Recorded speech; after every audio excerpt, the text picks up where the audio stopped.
빌라 전체에 기름진 음식 냄새와 사람들의 소란스러운 웃음소리가 진동했다. 박숙자 여사의 56번째 생일 잔치는 그녀의 허영심을 채우기에 충분할 만큼 요란했다. 좁은 거실에는 그녀가 과시하고 싶어하는 인맥들이 가득 들어차 서로 잔을 부딪히고 목청을 높여가며 시시콜콜한 대화를 나누고 있었다. 그 소음의 한가운데 거실 가장 구석진 곳에 강진우는 낡은 휠체어에 앉아 있었다.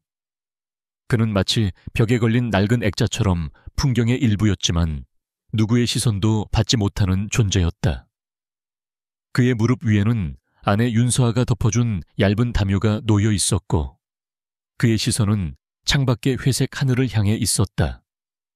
그의 표정은 텅 비어있는 듯 보였지만 그 고요한 눈동자 속에서는 주변의 모든 소리와 움직임, 심지어 공기 중에 떠다니는 미세한 탐욕의 입자까지도 남김없이 기록되고 있었다. 3년 전 그는 강진우라는 이름 대신 사고로 두 다리를 잃은 가난한 고아 김민준이 되었다. 그리고 이 집의 사위가 되었다. 그가 사랑한 여자 윤서아 때문이었다. 진우씨, 뭐 좀 먹을래요? 내가 맛있는 것 좀 가져왔어요. 서아의 다정한 목소리가 그의 귓가에 속삭이듯 파고들었다. 그녀는 작은 접시에 정성껏 담은 잡채와 갈비찜을 들고 그의 휠체어 옆에 쪼그려 앉았다. 그녀의 얼굴에는 주변의 소란스러움과 어울리지 않는 맑은 미소가 걸려 있었다. 그 미소는 진우가 이 지옥 같은 연극을 견뎌내는 유일한 이유였다. 진우는 희미하게 고개를 끄덕였다. 서아는 익숙하게 젓가락으로 잡채를 집어 그의 입가로 가져갔다. 그녀의 손길에는 한치의 망설임이나 부끄러움이 없었다. 그녀에게 그는 세상에서 가장 소중한 남편일 뿐 휠체어에 앉은 장애인이나 가난뱅이가 아니었다. 어머, 쟤 좀 봐. 아주 상전 납셨네. 상전 납셨어. 날카롭고 경멸적인 목소리가 두 사람 사이의 따스한 공기를 칼날처럼 갈랐다. 목소리의 주인은 오늘 잔치의 주인공인 박숙자 여사였다. 화려하지만 촌스러운 디자인의 한복을 차려입은 그녀는 도끼 어린 눈으로 두 사람을 쏘아보고 있었다. 그녀의 손에 들린 와인잔이 위태롭게 떨렸다. 세화야, 너 지금 뭐 하는 짓이야?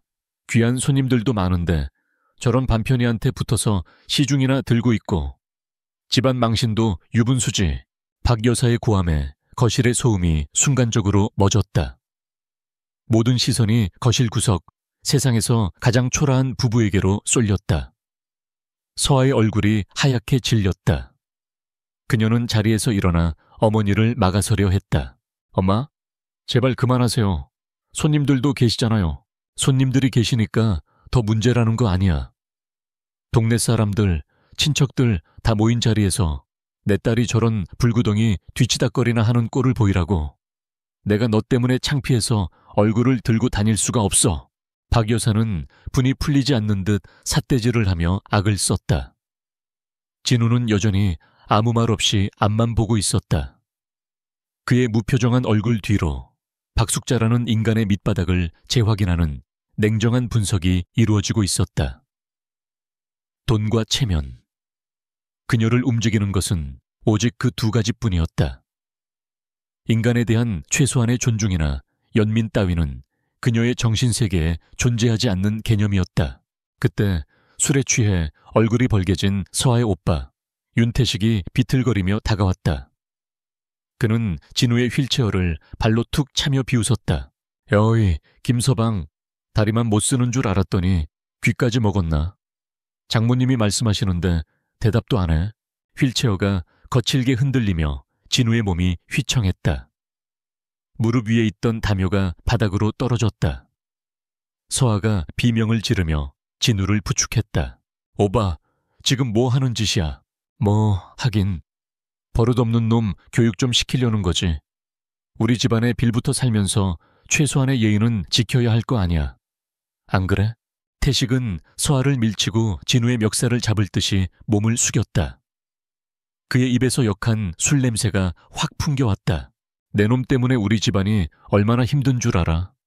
내 놈 약값에 병원비에 돈 들어갈 때는 많은데 정작 내 놈은 돈 한 푼 벌어오지도 못하는 식충이잖아. 차라리 나가서 깡통이라도 차고 구걸이라도 해. 폭언이 칼날이 되어 날아와 박혔다. 하지만 진우의 마음은 이상할 정도로 고요했다. 그는 윤태식의 눈을 똑바로 쳐다보았다.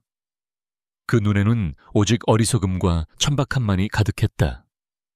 저런 자가 자신의 아내와 같은 피를 나누었다는 사실이 믿기지 않았다. 진우의 침묵이 태식을 더욱 자극했다. 그는 진우의 어깨를 강하게 밀쳤다. 이 자식이 사람 말을 무시해. 그 순간 서아가 태식의 앞을 막아섰다. 그녀의 연약한 몸이 분노로 떨고 있었다. 평소 온순하기만 했던 그녀의 눈에서 불꽃이 튀었다. 손대지 마. 내 남편한테 손대지 마. 야, 윤서아, 너 지금 누구 편드는 거야? 저런 병신 새끼가 뭐가 좋다고. 오빠야말로 그 입 다물지 못해. 이 사람은 내 남편이야. 오빠가 함부로 모욕할 수 있는 사람 아니라고. 그리고 우리 집이 힘든 게 왜 이 사람 탓이야. 아빠 사업 망하게 한 건 오빠의 무능함과 엄마의 사치 때문이었잖아. 서아의 외침은 거실 전체에 울려 퍼졌다. 전곡을 찔린 박 여사와 윤태식의 얼굴이 시뻘겋게 달아올랐다. 박 여사는 와인잔을 탁자 위에 거칠게 내려놓으며 소리쳤다. 저게 미쳤나? 윤서아, 너 당장 저놈 끌고 네 방으로 들어가지 못해. 아주 집안 망신이란 망신은 혼자 다 시키고 있어. 서아의 눈에 눈물이 그렁그렁 맺혔다. 그녀는 더 이상 이 자리에서 버틸 수 없다는 것을 깨달았다. 그녀는 돌아서서 바닥에 떨어진 담요를 집어 다시 진우의 무릎에 덮어주었다. 그리고 휠체어 손잡이를 단단히 잡았다. 가요. 진우씨, 여긴 우리가 있을 곳이 아니에요. 그녀는 주변의 경멸적인 시선과 수군거림을 온몸으로 받아내며 휠체어를 밀었다. 거실을 가로질러 좁은 복도를 지나 집에서 가장 작고 햇볕도 잘 들지 않는 방으로 향했다. 그 방은 원래 창고로 쓰이던 공간이었다. 진우가 이 집에 들어온 후 부부의 침실이 된 곳이었다. 문이 닫히자 바깥 세상의 소음이 거짓말처럼 멀어졌다. 방 안에는 무거운 침묵만이 감돌았다. 서아는 더 이상 참지 못하고 주저앉아 흐느끼기 시작했다. 그녀의 작은 어깨가 가늘게 떨렸다. 미안해요. 진우씨, 정말 미안해요. 나 때문에 당신이 이런 수모를 겪는군요. 진우는 말없이 손을 뻗어 서아의 머리를 부드럽게 쓰다듬었다. 그의 손길은 따뜻하고 다정했다. 3년 동안 그의 다리는 움직이지 못했지만 그의 손은 언제나 그녀의 눈물을 닦아주고 그녀의 지친 어깨를 감싸주었다. 그의 마음속에서는 다른 목소리가 울리고 있었다. 아니 서아야, 내가 미안해. 조금만 더 참아줘. 이 지긋지긋한 연극이 끝나면 내가 세상 누구보다 당신을 행복하게 해줄게. 당신의 가족들이 당신에게 준 상처와 모멸감, 내가 전부 몇백, 몇천 배로 되돌려줄 테니. 그는 우는 아내를 위로하며 창밖을 보았다. 어두운 하늘 저편, 그가 소유한 수많은 빌딩 중 하나인 은성 파이낸스 센터의 불빛이 아득하게 빛나고 있었다. 저곳이 그의 왕국이었다. 그리고 지금 그는 이 작고 누추한 창고 방에서 자신의 왕국을 등지고 가장 혹독한 시험을 치르고 있었다. 박숙자와 윤태식의 탐욕과 잔인함이 어디까지 갈 수 있는지, 그리고 그 끝에서 인간성이란 것이 과연 남아있을지 시험의 끝은 가까워지고 있었다. 그리고 그들이 받게 될 성적표는 이미 정해져 있었다. 파멸. 그것이 그들의 운명이었다. 아내의 규칙적인 숨소리만이 방 안의 유일한 소음이었다. 서아는 그의 품에 기댄 채 지쳐 잠이 들어 있었다. 며칠간의 마음고생과 오늘 저녁의 충격이 그녀의 기력을 모두 빼앗아간 듯 했다. 젖은 속눈썹 아래로 희미한 눈물 자국이 남아있어 진우의 마음을 아프게 찔렀다. 그는 아내의 이마에 흐트러진 머리카락을 조심스럽게 쓸어 넘겨주었다. 이 연극을 시작한 지 3년. 그는 단 한순간도 후회한 적이 없다고 생각했지만 아내의 고통을 마주할 때마다 그의 결심은 미세하게 흔들렸다. 이 모든 것이 과연 그녀를 위한 최선일까? 그는 스스로에게 몇 번이고 되물었다. 그리고 그때마다 그의 기억은 언제나 4년 전 그날로 돌아갔다. 4년 전 강진우는 휠체어가 아닌 세상의 정점에 서 있었다. 서울의 스카이라인이 발 아래 융단처럼 펼쳐지는 은성 파이낸스 센터 최상층 펜트하우스. 그곳이 그의 집무실이자 왕국이었다. 미니멀리즘의 극치를 보여주는 집무실은 거대했지만 그 안에는 언제나 깊은 고독의 그림자가 드리워져 있었다. 그날은 유독 그 그림자가 짙었다. 그의 할아버지이자 은성그룹의 창업주인 강민구 회장이 세상을 떠난 지 49일째 되는 날이었다. 진우는 거대한 통유리창 앞에 서서 도시의 야경을 내려다보고 있었다. 수많은 불빛들이 별처럼 반짝였지만 그 어느 것 하나 그의 마음을 밝혀주지는 못했다. 그의 뇌리에는 할아버지가 임종 직전 병상에서 남긴 마지막 유언이 생생하게 울리고 있었다. 진우야, 산소호흡기에 의지해 간신히 숨을 내쉬면서도 할아버지의 눈빛만은 마지막 순간까지 총기를 잃지 않았다. 그 눈빛은 한평생 수많은 전투에서 승리해온 노장의 것이었다. 이 할례비의 말을 잊지 마라. 돈은 사람을 끌어당기지만 진정한 사람은 쫓아낸단다. 이 자리에 앉으면 수많은 이들이 네 앞에서 머리를 조아리고 간이라도 빼줄 것처럼 굴겠지만 그들 중 진짜 네 사람은 단 한 명도 없을 것이다. 진우는 말없이 할아버지의 쭈글쭈글한 손을 잡았다. 나도 젊었을 땐 그걸 몰랐다. 내 능력과 돈을 보고 모여든 사람들을 내 사람이라 착각했지. 하지만 결국 그들은 내 등 뒤에서 칼을 꽂더구나. 내가 가장 믿었던 친구, 평생을 함께하자 맹세했던 여인까지도 모두 내 돈을 보고 모여든 하이에나들이었을 뿐이다. 할아버지의 목소리에는 깊은 회한이 서려 있었다. 그것은 대한민국 경제를 뒤흔든 거인의 목소리가 아닌 한평생 외로움에 시달려온 한 남자의 독백이었다. 그러니 너는 나 같은 실수를 반복하지 마라. 네가 가진 모든 것을 버리고 아무것도 가진 게 없는 빈털터리가 되었을 때 그때도 내 곁을 지켜주는 사람을 찾아라. 내 추한 모습, 내 약한 모습까지도 사랑해줄 수 있는 사람. 그런 사람만이 내 인생을 맡길 수 있는 유일한 동반자다.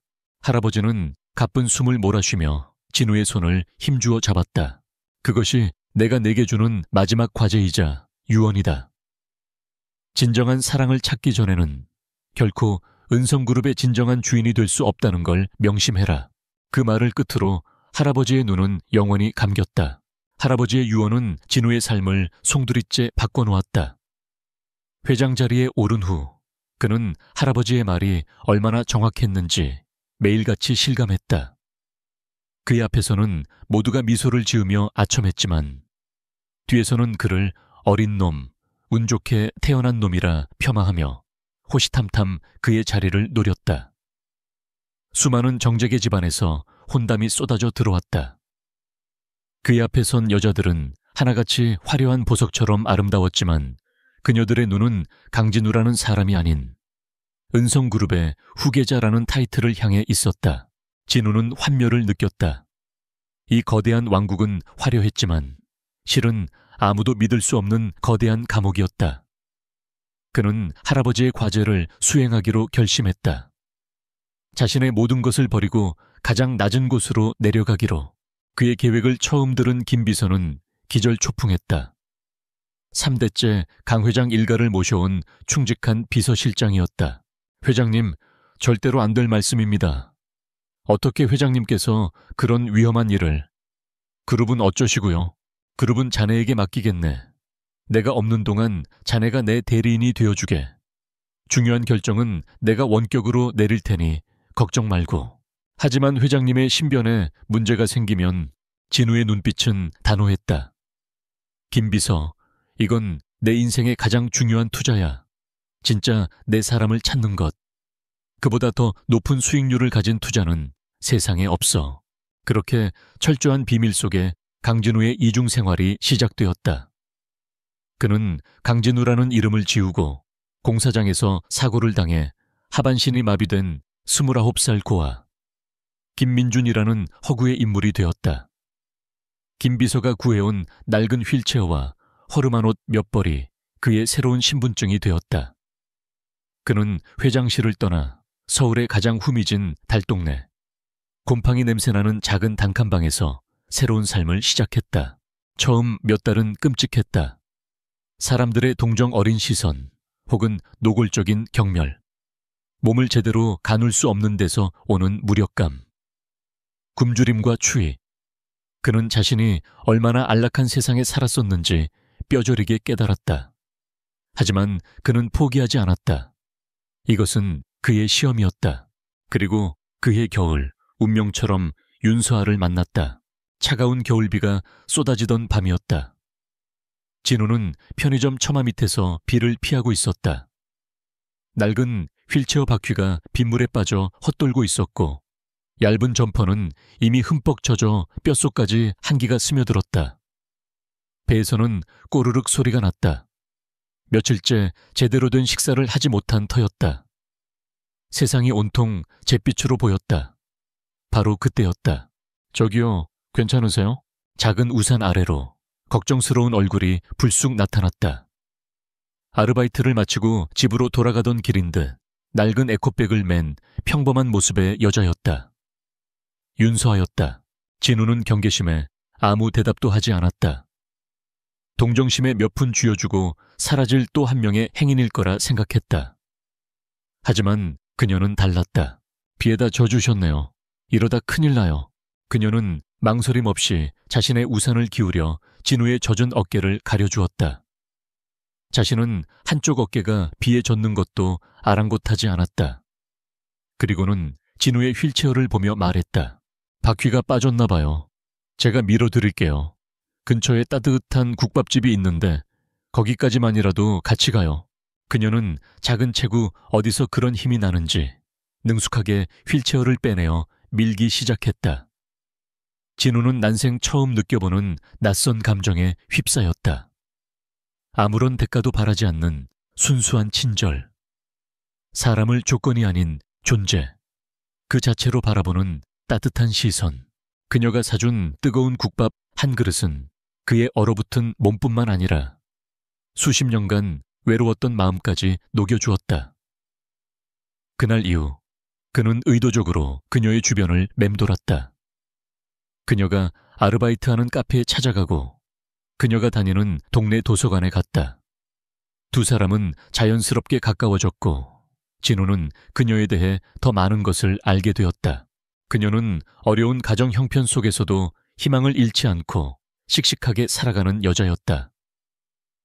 그녀는 진우의 장애나 가난에 대해 단 한 번도 편견을 갖지 않았다. 오히려 그의 아픔을 진심으로 공감해주고 그의 곁에서 든든한 버팀목이 되어주었다. 진우는 깨달았다. 이 여자가 바로 할아버지가 말씀하시던 그 사람이라는 것을. 그는 서아에게 청혼했고 서아는 눈물을 흘리며 받아들였다. 물론 그들의 결혼은 처가, 특히 박숙자 여사의 격렬한 반대에 부딪혔다. 하지만 서아는 끝까지 그의 손을 놓지 않았다.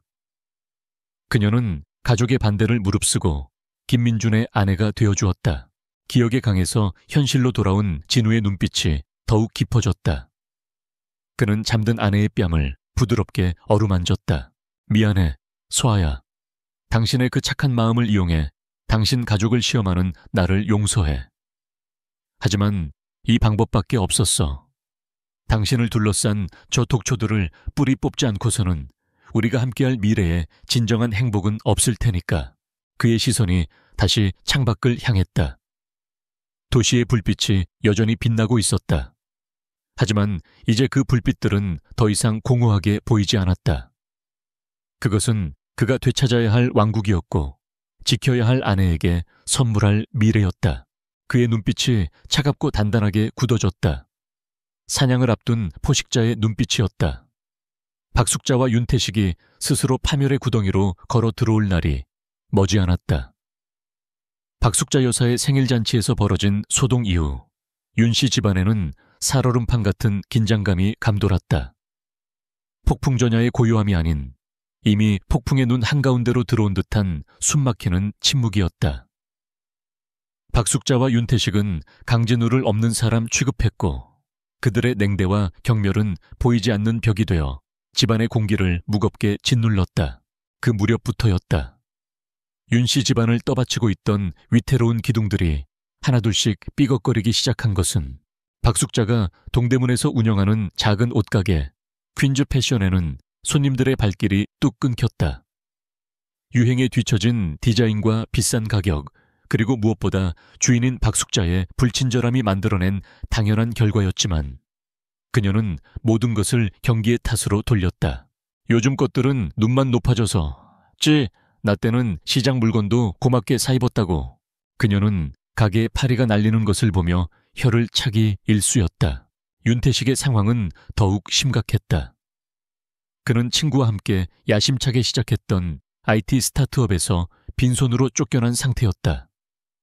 그가 내놓은 아이디어는 이미 시장에 나와 있는 앱을 어설프게 베낀 것에 불과했고 공동 창업 자금마저 주식 투자로 날려버린 것이 들통났기 때문이었다. 그 자식이 내 아이디어를 훔친 거야.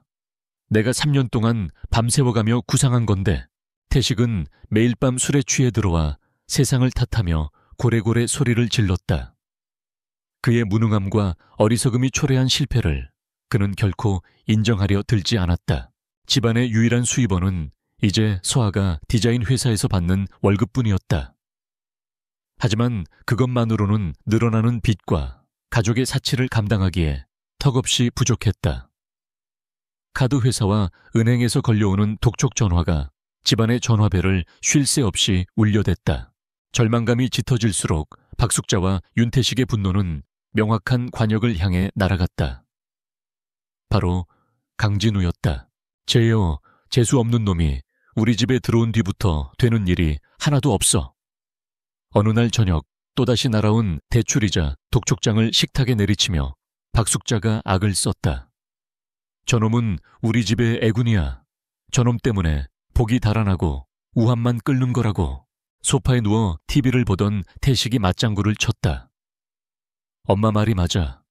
저놈은 우리 집의 기생충이야. 밥만 축내고 돈 한 푼 못 버는 주제에 병원비는 또 얼마나 잡아먹어. 차라리 저놈한테 들어갈 돈으로 내 사업 자금이나 보태줬으면 지금쯤 대박이 났을 텐데. 그들의 대화는 언제나 이런 식이었다. 모든 실패의 원인은 강진우에게 있었다. 그가 이 집에 들어왔기 때문에 사업이 망했고 그의 존재 자체가 집안의 재수를 막는다는 것이었다. 진우는 방 안에서 그 모든 악담을 묵묵히 듣고 있었다. 분노가 치밀었지만 그는 아직 때가 아님을 알고 있었다. 그들의 밑바닥이 어디까지인지를 똑똑히 지켜봐야 했다. 결정적인 사건은 며칠 뒤에 터졌다. 박숙자의 가게가 입주한 상가 건물주로부터 계약을 더 이상 연장할 수 없다는 통보가 날아온 것이다. 밀린 월세가 벌써 6개월치였다. 그것은 윤씨 집안의 마지막 현금 흐름이 끊겼다는 것을 의미했다.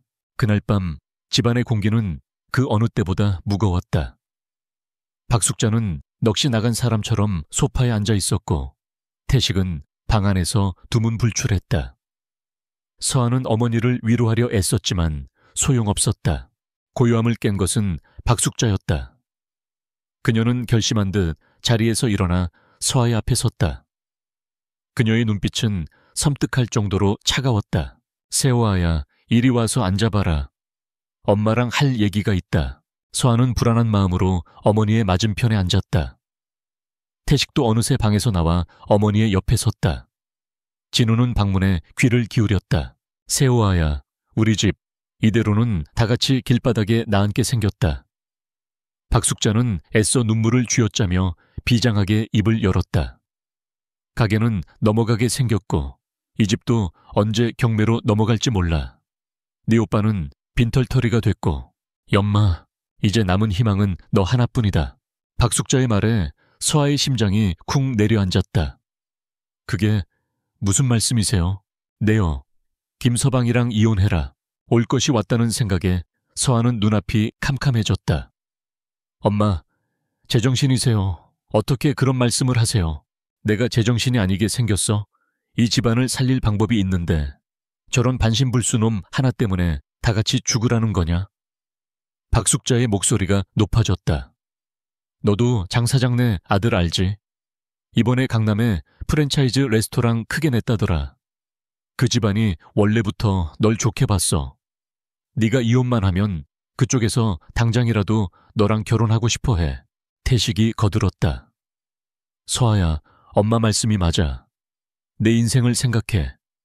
저런 병신이랑 평생 썩을 거야? 장 사장 아들이랑 결혼하면 너도 호강하고 우리 집도 다시 일어설 수 있어. 이게 모두를 위한 길이라고. 서아는 기가 막혀 헛웃음이 나왔다. 모두를 위한 길? 그건 엄마랑 오빠를 위한 길이겠지. 어떻게 딸한테 남편을 버리고 돈에 팔려가라는 소리를 하실 수가 있어요?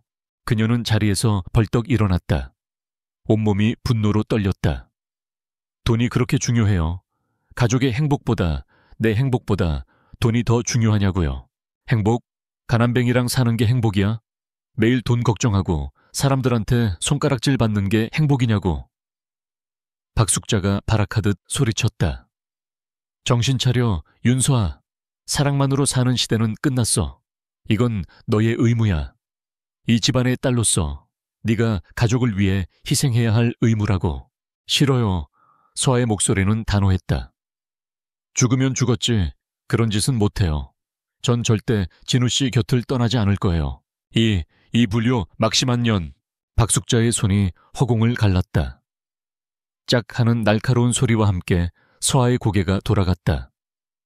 하얀 뺨 위로 붉은 손자국이 선명하게 떠올랐다. 얇은 벽 너머로 모든 것을 듣고 있던 진우의 주먹이 저절로 쥐어졌다. 뼈마디가 하얗게 변할 정도로 강한 힘이었다. 그의 눈에서 차가운 분노가 불꽃처럼 타올랐다. 감히 내 아내의 뺨에 손을 대. 그는 당장이라도 휠체어에서 일어나 저 문을 박차고 나가고 싶었다. 저 추악한 모자의 멱살을 잡고 그들이 저지른 짓에 대한 대가를 치르게 하고 싶었다. 하지만 그는 이성을 잃지 않았다. 아직은 아니었다. 그의 아내 윤서아는 지금 가장 중요한 시험대에 서 있었다. 그리고 그녀는 완벽하게 그 시험을 통과하고 있었다. 뺨을 맞은 서아는 울지 않았다. 대신 그녀는 더욱 강인한 눈빛으로 어머니를 쏘아보았다. 때리세요. 차라리 저를 죽이세요. 그래도 제 대답은 바뀌지 않아요. 제 남편은 강진우, 아니 김민준 씨 한 사람뿐이에요. 서아는 그 말을 끝으로 돌아섰다. 더 이상 저 추악한 거래에 어울려줄 가치조차 느끼지 못했다. 그녀는 자신의 방으로 돌아와 문을 잠갔다. 그리고 기다리고 있던 진우의 품에 와락 안겼다. 그녀는 그제야 참았던 울음을 터뜨렸다. 진우는 그런 아내를 말없이 안아주었다. 그의 마음속에서는 뜨거운 사랑과 차가운 분노가 동시에 휘몰아치고 있었다. 그래, 당신은 합격이야, 윤서아. 완벽하게. 그는 아내의 충성심과 사랑을 확인했다. 이제 더 이상 이 시험을 질질 끌 필요가 없었다. 저들에게 자비를 베풀 필요도 없었다. 서아가 울다 지쳐 잠든 깊은 밤. 진우는 조용히 휠체어를 움직여 침대 밑에 숨겨두었던 작은 상자를 꺼냈다. 그 안에는 외부와 그를 연결해주는 유일한 통로인 특수 제작된 위성 전화기가 들어있었다. 그는 짧은 메시지를 작성했다. 수신인은 김비서였다. 플랜 B, 시작하지. 전송 버튼을 누르는 그의 손가락에는 한치의 망설임도 없었다. 그의 눈빛은 얼음장처럼 차갑게 빛나고 있었다. 윤씨 집안에 몰아치던 것은 고작해야 태풍의 전조에 불과했다. 진짜 재앙은 이제부터 시작될 터였다. 진우가 비밀리에 문자를 보낸 바로 그 시각, 서울 강남의 화려한 스카이라인이 한눈에 내려다 보이는 한 최고급 오피스텔에서는 숨막히는 긴장감이 흐르고 있었다. 이곳은 은성그룹의 정규 사무실이 아니었다. 오직 강진우의 복수작전을 위해 마련된 임시 사령부였다. 김 비서는 거대한 스크린 앞에 서서 방금 전 도착한 회장의 메시지를 확인했다. 플랜 B, 시작하지. 짧은 문장이었지만 그 안에는 모든 것을 끝내겠다는 차가운 결의가 담겨 있었다. 회장님의 지시다. 김 비서가 나지막이 말하자 오피스텔에 모여있던 10여 명의 남녀가 일제히 그를 주목했다. 이들은 은성그룹의 핵심 브레인들이었다. 대한민국 최고의 M&A 전문가, 엘리트 변호사, 금융분석가, 그리고 전직 국정원 출신의 정보분석팀까지.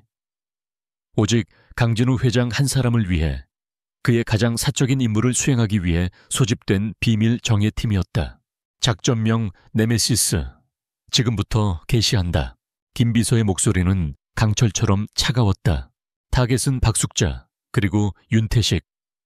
목표는 그들의 완전한 경제적 종속. 수단은 그들 자신의 탐욕을 이용한 합법적 파멸이다. 각 팀은 보고한 시나리오대로 즉시 움직이도록. 한치의 오차도 용납하지 않는다. 네, 알겠습니다. 명령이 떨어지자 전문가들은 일사불란하게 움직이기 시작했다. 전화기가 쉴 새 없이 울리고 키보드 소리가 고요한 사무실을 채웠다. 거대한 스크린 위에는 윤씨 집안의 모든 재무정보와 신상 데이터가 복잡한 그래프와 함께 펼쳐져 있었다. 그들의 빚, 자산, 인간관계, 심지어는 심리 상태까지 완벽하게 분석된 자료였다. 진우가 지난 3년간 휠체어 위에서 수집하고 김 비서의 팀이 구체화시킨 완벽한 사냥 계획이었다. 그 시각 사냥감이 될 윤씨 집안은 그야말로 폐잔병들의 소굴과도 같았다. 가계 계약 해지 통보를 받은 박숙자는 거의 이성을 잃은 상태였다. 그녀는 며칠 동안 수화기를 붙들고 온갖 친척과 지인들에게 전화를 걸어 돈을 빌려달라고 애원했다. 여보세요? 나 숙자야. 다름이 아니라 응, 잘 지내지. 내가 급하게 돈이 좀 필요한데. 뭐? 너도 힘들다고. 야, 우리가 어떤 사이인데. 하지만 돌아오는 것은 냉담한 거절뿐이었다. 그녀가 평소 주변 사람들을 어떻게 대했는지를 생각하면 당연한 결과였다. 윤태식은 중고거래 사이트에 집안의 가구들을 헐값에 내놓았지만 사겠다는 사람은 아무도 나타나지 않았다. 집안은 파산 직전의 절망감으로 가득 찼다. 그리고 그들의 절망은 어김없이 진우와 서아를 향한 도끼로 분출되었다. 다 너희들 때문이야. 박숙자는 전화를 끊고 거실에 주저앉아 울부짖었다. 저 재수없는 놈을 사위라고 들인 내 잘못이고 그놈 편을 드는 너 같은 불효녀를 낳은 내 죄다. 서아는 묵묵히 어머니의 히스테리를 받아내며 흩어진 서류들을 정리했다. 그녀의 얼굴은 반쪽이 되어 있었지만 눈빛만은 꺾이지 않았다. 모든 희망이 사라졌다고 생각한 바로 그날 오후였다. 집배원이 초인종을 눌렀다. 그가 건넨 것은 평범한 우편물이 아닌 최고급 종이로 만들어진 두툼한 서류 봉투였다. 국제 특급 우편이었다. 봉투에는 붓글씨체로 퀸즈 패션 대표 박숙자 귀하라고 적혀 있었다. 뭐야, 이건? 박숙자는 의아해하며 봉투를 뜯었다. 그 안에서 나온 것은 고급스러운 레터헤드가 박힌 한 통의 편지였다. 아레스 캐피탈, 에이레스 캐피탈이라는 생소한 영어 이름이 위험 있게 금박으로 새겨져 있었다. 편지의 내용은 충격적이었다. 홍콩에 본사를 둔 글로벌 투자펀드라는 아레스 캐피탈이 동대문 패션 시장에 잠재력 있는 중소기업을 찾던 중 퀸즈 패션의 성장 가능성을 높이 평가하여 M&A 및 사업 재활 프로젝트를 제안하고 싶다는 내용이었다. 구체적인 논의를 위해 빠른 시일 내에 미팅을 갖고 싶다는 말로 편지는 끝을 맺고 있었다. 이게 대체 무슨 소리야? 박숙자의 손이 부들부들 떨렸다. 옆에서 편지를 함께 읽던 윤태식의 눈은 이미 휘둥그레져 있었다. 엄마, 이거 대박이야. 글로벌 투자 회사에서 엄마 가게를 사겠대. 우리가 드디어 인정을 받는 거라고. 상식적으로 생각하면 말도 안 되는 일이었다. 다 망해가는 동네 옷가게를 홍콩의 글로벌 펀드가 인수하겠다는 것은 로또에 당첨될 확률보다도 희박했다. 하지만 절망에 빠져 있던 박숙자와 윤태식에게는 한 줄기 빛, 아니 하늘에서 내려온 동아줄처럼 보였다. 그들의 허영심과 무지는 의심이라는 필터를 거치지 못하게 만들었다. 그래, 역시 내 감각은 죽지 않았어. 세상이 내 가치를 몰라줬던 것뿐이야. 박숙자와 윤태식은 마치 세상을 다 가진 듯이 행동했다. 그들은 당장 카드 대출을 받아 최고급 양복과 핸드백을 사고 미팅 장소에 나갈 준비를 했다. 그들이 도착한 미팅 장소는 서울의 한 6성급 호텔 스위트룸이었다. 스위트룸 안에는 은성그룹의 M&A 팀장이 RS캐피탈 아시아 지부장이라는 이름으로 그들을 기다리고 있었다. 그는 흠잡을 데 없는 슈트 차림에 유창한 영어와 한국어를 섞었으며 박숙자와 윤태식을 압도했다. 만나서 반갑습니다. 박숙자 대표님. 저희 RS캐피탈은 대표님의 패션에 대한 열정과 퀸즈 패션의 숨겨진 가치를 높이 평가하고 있습니다. 박숙자는 평생 들어본 적 없는 극진한 대우에 어깨가 으쓱해졌다. 아이고, 뭘요. 제가 그냥 옷을 좀 좋아해서. 팀장은 파워포인트까지 동원해 화려한 프레젠테이션을 시작했다. 그가 제시한 조건은 그야말로 파격적이었다. 첫째, RS캐피탈이 퀸즈 패션의 지분 배열을 인수하며 윤씨 집안의 모든 부채를 즉시 상환한다. 둘째, 박숙자를 명예회장으로 추대하고 매년 2억 원의 연봉과 기사 딸린 차량을 제공한다. 셋째, 아들 윤태식을 경영기획실장으로 임명하고 별도의 연봉과 법인카드를 지급한다. 넷째, 경영안정자금 명목으로 현금 20억 원을 즉시 지급한다. 박숙자와 윤태식은 자신들의 귀를 의심했다. 이것은 구원이 아니라 천국행 티켓이었다. 다 사실입니까? 박숙자가 더듬거리며 물었다. 물론입니다. 팀장은 부드럽게 웃으며 두꺼운 계약서를 내밀었다. 이 계약서에 서명만 하시면 이 모든 것이 대표님의 것이 됩니다. 계약서는 수십 장에 달했고 깨알 같은 글씨로 된 법률 용어로 가득 차 있었다. 박숙자와 윤태식은 내용을 제대로 이해할 수도 이해할 생각도 없었다. 그들의 눈에는 오직 2억 원 연봉과 현금 20억 원이라는 글자만 보일 뿐이었다. 팀장은 계약서의 특정 부분을 손가락으로 가리키며 능숙하게 설명했다. 이 부분은 저희가 투자하는 자금에 대한 기본적인 담보 설정 조항입니다. 혹시라도 명예회장님이나 실장님께서 회사에 해가 되는 경영 판단을 내리실 경우 저희 투자금의 안전을 보장하기 위한 최소한의 장치죠. 표준적인 절차이니 걱정 안 하셔도 됩니다. 그가 가리킨 곳에는 다음과 같은 조항이 적혀 있었다. 경영진의 중대한 과실로 회사 가치에 손실이 발생할 경우 을, 박숙자, 윤태식, 은, 갑, RS캐피탈의 투자 원금 회수를 위해 을내 모든 개인 자산에 대한 처분 권한을 갑에게 위임한다. 그것은 자신의 모든 것을 담보로 잡히는 악마의 계약서였다. 하지만 팀장의 부드러운 설명과 눈앞의 돈에 눈이 먼 모자는 그 조항의 무서움을 전혀 깨닫지 못했다. 변호사를 선임해 검토하자는 생각은 아예 머릿속에 떠오르지도 않았다. 알겠습니다. 우리가 회사에 해가 될 일을 할 리가 없지 않습니까? 하하, 윤태식은 호기롭게 웃으며 말했다.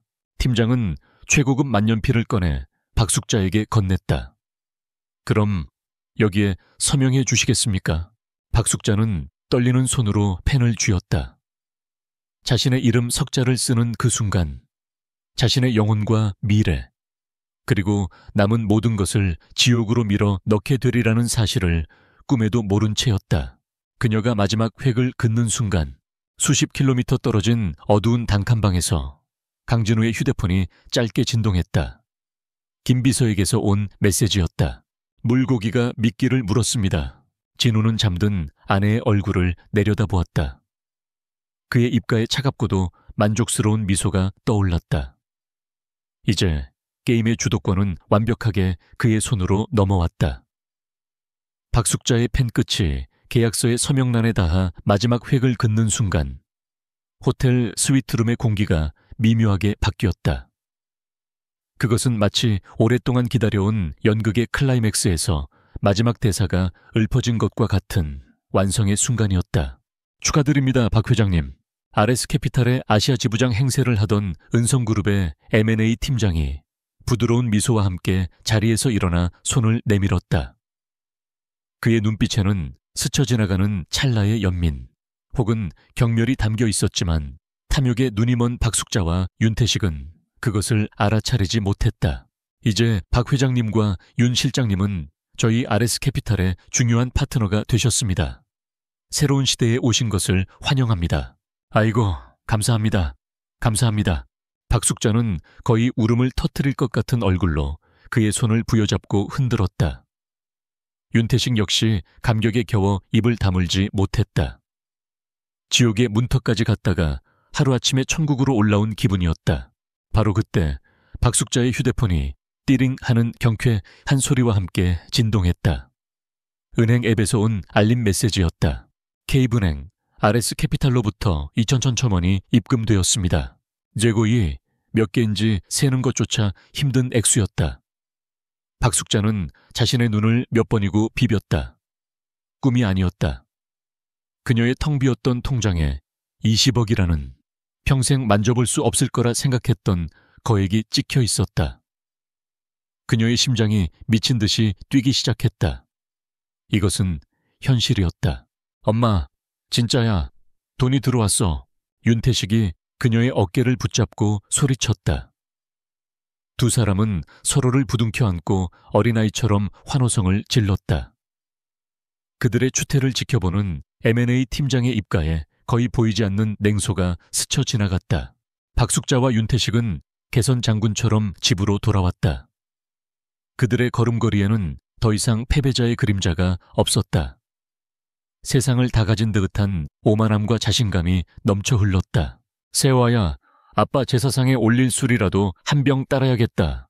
박숙자는 현관문을 박차고 들어오며 고래고래 소리를 질렀다. 그녀는 거실에 앉아있던 서아의 앞에 방금 발급받은 따끈따끈한 법인카드를 보란 듯이 흔들었다. 봐라, 이게 내 엄마의 능력이다. 너는 저런 반편이 뒤치다꺼리나 하면서 평생 썩을 생각만 했지. 하지만 이 엄마는 죽으라는 법이 없어. 우리 집안은 이제 다시 일어나는 거야. 아니, 예전보다 10배, 100배는 더 크게 일어날 거라고. 윤태식 역시 과장된 몸짓으로 거들었다. 누나, 이제 고생 끝이야. 우리가 홍콩에 있는 엄청난 투자 회사랑 파트너가 됐다고. 누나는 이제 아무 일도 할 필요 없어. 그냥 우리 돈 쓰면서 즐기기만 하면 돼. 서아는 어리둥절한 표정으로 그들을 바라보았다. 엄마, 오빠, 이게 다 무슨 소리예요. 갑자기 무슨 돈이. 내가 알 것 없어. 박숙자는 서아의 말을 퉁명스럽게 잘랐다. 그녀의 시선은 이미 거실 구석, 휠체어에 앉아있는 진우를 향해 있었다. 며칠 전까지만 해도 그녀를 짓누르던 절망감은 온데간데 없었다. 이제 그녀의 눈에는 오직 경멸과 혐오만이 가득했다. 돈이라는 막강한 무기를 손에 넣은 그녀는 더 이상 아무것도 두려울 것이 없었다. 그녀는 천천히 진우에게 다가갔다. 그 모습은 마치 먹잇감을 앞에 둔 독사 같았다. 쓰레기 같은 놈아, 잘 들어. 그녀의 목소리는 얼음장처럼 차가웠다. 내 놈의 운도 오늘로 끝이야. 이제 이 집은 내 놈 같은 더럽고 재수 없는 거지가 있을 곳이 아니야. 조만간 최고급 인테리어로 싹 다 뜯어 고칠 거거든. 윤태식이 다가와 진우의 휠체어를 발로 툭 찼다. 들었지? 당장 짐 싸. 우리가 인심 써서 근처 요양병원에 싸구려 방 하나 알아봐 놨으니까. 내 놈이 있을 곳은 거기가 딱이야. 서아가 경악하며 그들 앞을 막아섰다. 엄마, 오빠, 제발 그만해. 어떻게 사람한테 그런 말을 할 수가 있어. 시끄러워. 박숙자가 서아의 팔을 거칠게 뿌리쳤다. 정신 똑바로 차려, 윤서아. 너는 저놈이랑 이혼할 거다. 이건 통보야. 우리가 이미 변호사도 알아봤어. 너는 이제 우리 집안의 새로운 수준에 걸맞은 훌륭한 집안의 남자랑 다시 결혼해야 해. 알겠어? 그것은 더 이상 압박이나 회유가 아니었다. 일방적인 선전포고였다. 서아의 얼굴이 하얗게 질렸다. 돈이 생기자마자 가족이라는 이름의 괴물이 본색을 드러내고 있었다. 그녀가 그토록 바라던 돈이 이제는 그녀의 행복을 갈기갈기 찢어발기는 칼날이 되어 돌아왔다. 전 절대로 이혼 안 해요. 죽어도 안 해요. 그건 네가 결정할 문제가 아니야. 서아는 더 이상 그들과 대화를 이어갈 수 없다는 것을 깨닫고 눈물을 머금은 채 진우의 휠체어를 끌고 방으로 들어왔다. 문이 닫히자 바깥에서 들려오는 박숙자의 저주 섞인 고함 소리가 희미해졌다. 진우 씨, 미안해요. 정말 미안해요. 서아는 진우의 무릎에 얼굴을 묻고 흐느꼈다. 모든 것이 끝났다고 생각했다. 이제 그 어떤 희망도 없다고. 하지만 진우는 달랐다. 그는 말없이 아내의 등을 토닥여 주었다. 그의 표정은 놀라울 정도로 평온했다. 그의 눈빛에는 분노나 슬픔 대신 모든 것을 꿰뚫어 보고 있는 듯한 깊고 차가운 지혜가 서려 있었다. 그래, 그렇게 날뛰어라. 높이 올라갈수록 떨어질 때 더 아픈 법이지. 그는 이 모든 상황을 예상했다. 아니, 그가 직접 설계했다. 박숙자와 윤태식은 지금 그의 손바닥 위에서 완벽하게 춤을 추고 있었다. 그들이 휘두르는 돈, 그들이 부리는 오만함, 그 모든 것이 사실은 진우 자신의 것이었다. 그들은 스스로의 목에 감긴 밧줄이 얼마나 튼튼한지 자랑하며 신나게 질주하고 있는 어리석은 죄수일 뿐이었다. 걱정하지 마, 서아야. 진우가 부드럽게 속삭였다. 모든 건 다 괜찮아질 거야. 나만 믿어. 그날 이후 박숙자와 윤태식의 관계는 절정에 달했다. 그들은 마치 내일이 없는 것처럼 돈을 쓰기 시작했다. 박숙자는 명품관을 순회하며 머리부터 발끝까지 값비싼 신상으로 치장했고, 윤태식은 번호판도 달지 않은 수입 스포츠카를 현금으로 구매해 동네를 휘젓고 다녔다. 그들은 과거 자신들을 무시했던 친척과 지인들을 모두 불러 모아 최고급 호텔에서 호화로운 파티를 열었다. 파티에서 박숙자는 홍콩의 거대 자본이 자신의 능력을 알아보고 투자했다며 목에 힘을 주었고, 사람들은 그녀의 허풍에 아낌없는 아첨을 보냈다. 파티가 끝나고 취기가 오른 채 집으로 돌아온 박앗숙자는 소파에 앉아 만족스러운 미소를 지었다. 그녀는 경멸적인 눈으로 진우의 방문을 쳐다보았다. 집안의 유일한 오점이었다.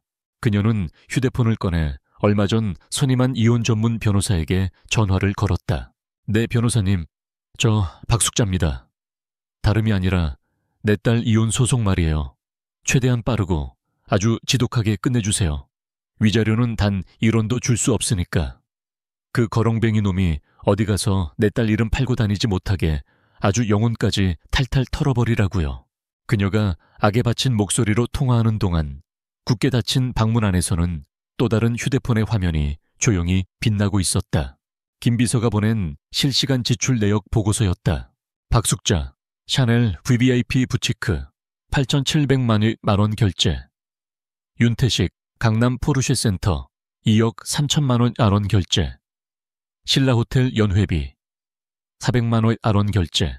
진우는 무표정한 얼굴로 그들이 자신의 돈으로 벌이는 광대 노름을 확인했다. 그는 보고서를 읽은 뒤 흔적도 남기지 않고 메시지를 삭제했다. 덫은 완벽하게 작동하고 있었다. 이제 덫의 입구를 닫을 시간만 정하면 되었다.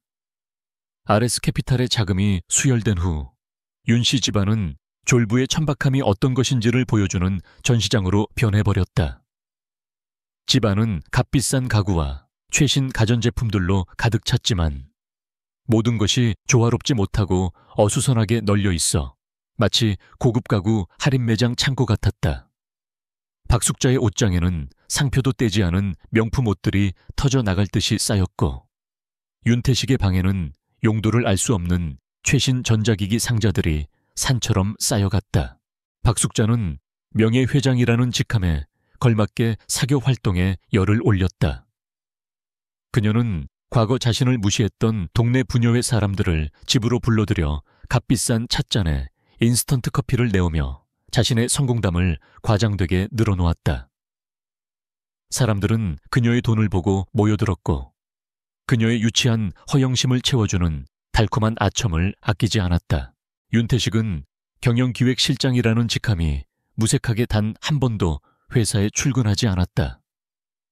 그는 법인카드로 매일같이 고급 골프장을 드나들고 밤에는 강남의 룸살롱에서 술을 마시며 돈을 물쓰듯 썼다.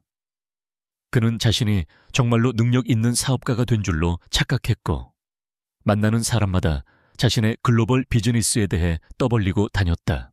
그들의 광란이 깊어질수록 집안에서 서아와 진우의 입지는 더욱 좁아졌다. 그들은 마치 화려한 그림에 묻은 더러운 얼룩 같은 존재였다. 특히 박숙자는 서아의 이혼 문제를 집안의 최우선 과제로 삼았다. 그녀는 더 이상 서아를 설득하거나 협박하지 않았다. 대신 그녀는 보란듯이 서아의 새로운 남편감을 물색하기 시작했다. 어느 날 저녁 박숙자는 막무가내로 서아를 최고급 한정식집으로 끌고 갔다. 그 자리에는 얼마 전 그녀가 언급했던 레스토랑 체인 사장과 그의 아들이 나와 있었다. 노골적인 맞선 자리였다. 아이고, 장 사장님, 아드님이 아주 늠름하고 잘생겼네요. 우리 서아랑 정말 잘 어울리는 한 쌍이야. 박숙자는 시종일관 비굴할 정도로 상대방을 치켜 세웠다. 레스토랑 사장의 아들은 기름진 머리에 명품 시계를 자랑하듯 흔들며 음흉한 눈빛으로 서아를 위아래로 훑어보았다. 세화 씨, 말씀 많이 들었습니다.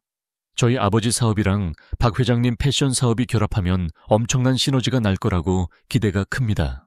그는 서아라는 한 인간이 아닌 퀸즈 패션이라는 사업 아이템을 앞에 둔 듯이 말했다. 서아는 모멸감에 얼굴이 딱딱하게 굳었다. 박숙자는 그런 서아의 옆구리를 쿡 찌르며 눈치를 주었다. 그리고는 마치 아무렇지도 않다는 듯이 말했다. 호호호호, 우리 서아의 현재 상황은 어릴 때의 작은 실수 같은 거예요. 곧 아주 깨끗하게 정리될 테니 아무 걱정 마세요. 변호사 통해 다 처리하고 있으니까요. 서아는 더 이상 참을 수가 없었다. 그녀는 자리에서 벌떡 일어나 차가운 목소리로 말했다. 저는 아직 법적으로 결혼한 상태입니다. 이런 무례한 자리에 저를 끌고 온 어머니도 아무렇지 않게 앉아 계신 두 분도 제정신이 아니시군요. 그녀는 그 말을 끝으로 식당을 뛰쳐나왔다. 뒤에서 박숙자가 악을 쓰는 소리가 들렸지만 돌아보지 않았다. 그날 밤 집에서는 또다시 끔찍한 전쟁이 벌어졌다. 네오 미쳤어. 지금 다 된 밥에 재를 뿌리려고 작정했냐고. 어머니야말로 제정신이 아니세요. 어떻게 살아있는 딸을 물건처럼 팔아넘길 생각을 하세요? 저는 짐승이 아니에요. 짐승만도 못한 년. 이 집안을 일으킬 절호의 기회를 내년이 발로 차. 저 반편이 놈이랑 평생 흙이나 파먹고 살고 싶어서 환장했어. 서아는 더 이상 대꾸할 가치를 느끼지 못하고 자신의 방으로 들어와 문을 잠갔다. 그녀는 진우의 앞에서 무너져 내렸다. 진우 씨, 나 이제 어떻게 해야 할지 모르겠어요. 너무 힘들어요. 차라리 다 버리고 당신이랑 어디론가 멀리 도망가고 싶어요. 진우는 눈물을 쏟아내는 아내를 말없이 끌어안았다. 그의 마음은 분노로 들끓었지만 그는 아내 앞에서는 한없이 부드러웠다. 그는 서아의 눈물을 닦아주며 그녀의 눈을 똑바로 바라보았다. 세호아야, 날 봐.